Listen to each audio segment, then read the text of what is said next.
ఈ కార్పొరేట్ కాలేజీలో అడ్మిషన్ల దందాలో గతంలో కార్పొరేట్ కాలేజీల అడ్మిషన్ల కోసం జిల్లాల్లో అడుగుపెడితే అంటే ఏ జిల్లాలో అడుగుపెట్టిన విద్యార్థి సంఘాలు అడ్డుకునేది. ఈ ప్రైవేట్ స్కూల్ యాజమాన్యాలు కార్పొరేట్ కాలేజీలతో కుమ్మక్కైతే అడ్మిషన్ల కోసం ఇక్కడ విద్యార్థులకు లేని ఎడ్యుకేషన్ చూపెట్టి లేని వ్యవస్థను చూపెట్టి లక్షలాది రూపాయలు, ముఖ్యంగా సింగరేణి ప్రాంతంలో కోల్బేల్ ప్రాంతంలో సింగరేణి కార్మికులు ఎక్కువగా ఉంటారు, వాళ్ళకు ఎక్కువ జీతం వస్తుంది అని చెప్పి ఇటు నుండి అయితే అడ్మిషన్స్ లాక్కుంటే 2 లక్షలు కాదు 3 లక్షలు కూడా నా కొడుకుకి నా బిడ్డకి మంచి ఎడ్యుకేషన్ కావాలని చెప్పి పేరెంట్స్ కూడా ఆలోచిస్తారు. కాబట్టి శ్రీ చైతన్య, నారాయణ ఇంకా చాలా ఉంటాయి, వరంగల్కి చెందిన కొన్ని కాలేజీలు ఉంటాయి, కరీంనగర్కి చెందినటువంటి కొన్ని కాలేజీలు ఉంటాయి. ఇదంతా కార్పొరేట్ వ్యవస్థలో పేరెంట్స్కి తెలియని వ్యవస్థను వాళ్ళకు పరిచయం చేసి 2 లక్షలు 3 లక్షలు అని చెప్పి మభ్యపెట్టి అడ్మిషన్ ఇప్పుడు చేసుకుంటే 50,000 తగ్గుతుంది. రేపు 10th రిజల్ట్ వస్తే 10th ఎగ్జామ్స్ వరకు సీట్లు దొరకవు, ₹1,00,000 అదనంగా కట్టాల్సి వస్తుంది అని చెప్పి పేరెంట్స్ని మభ్యపెట్టి మోసాలు చేస్తుంటారు. గతంలో విద్యార్థి సంఘ నాయకులు ఈ కార్పొరేట్ వ్యవస్థను పూర్తిగా కూడా మంచిర్యాల జిల్లాలో అడ్డుకున్న పరిస్థితులు ఉంటాయి.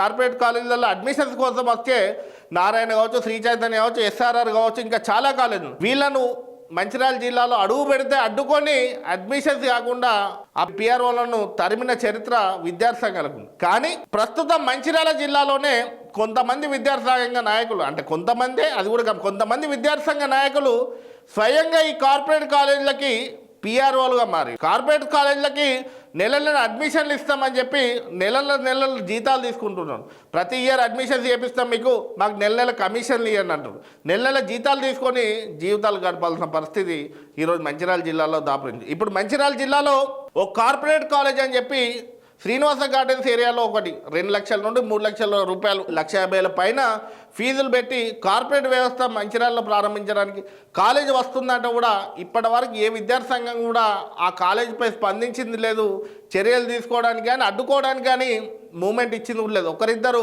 మరి ఆ కాలేజ్ వివరాలు సేకరిస్తున్నాం, అధికారులకు ఫిర్యాదు చేస్తాం అంటున్నారు తప్ప అసలు విద్యార్థి సంఘాలు కూడా మౌనంగా ఉంటున్నాయి. అసలు కార్పొరేట్ వ్యవస్థనే రద్దు చేయాలి, విద్యార్థులకు ఉచిత విద్య రావాలి, విద్యార్థులకు తక్కువ ఫీజులో విద్యను అందించే కాలేజీలకే పంపించాల్సిన విద్యార్థి సంఘ నాయకులే, విద్యార్థులకు మేలు చేయాల్సిన విద్యార్థి సంఘ నాయకులే విద్యార్థుల జీవితాలతోని చెలగట్టమాడుతూ కొంతమంది విద్యార్థులను అమ్ముకునే పరిస్థితి. విద్యార్థుల ఫీజుల కోసం, విద్యార్థుల దగ్గర నుండి వచ్చే కమిషన్ల కోసం కార్పొరేట్ కాలేజీలకు కొంతమంది విద్యార్థి సంఘ నాయకులు విద్యార్థులను అమ్ముకొని ఈరోజు జీవితం గడుపుతున్నారు. మరి అలాంటప్పుడు విద్యార్థి సంఘాలలో పనిచేయడం, విద్యార్థుల మేలు కోసం విద్యార్థి సంఘ నాయకుడిగా పనిచేయడం, మేలు చేయనప్పుడు విద్యార్థి సంఘ నాయకుడిగా ఎట్లా పనిచేస్తావు, ఎట్లా ఎలిజిబిలిటీ అనేది కూడా కొంతమంది ఎవరైతే ఈ దందా చేస్తున్నారో ఆ విద్యార్థి సంఘ నాయకులకే ఇది అంకితం అవుతుంది. వాళ్ళు గమనించి కూడా ఈ విద్యార్థులను నమ్ముకొని విద్యార్థి సంఘ నాయకులుగా చెల్లమనడం మంచి పద్ధతి కాదు. కాబట్టి కార్పొరేట్ వ్యవస్థను పూర్తిగా అడ్డుకొని సరైన విద్య అందించే విద్యా సంస్థలకు సపోర్ట్ చేసి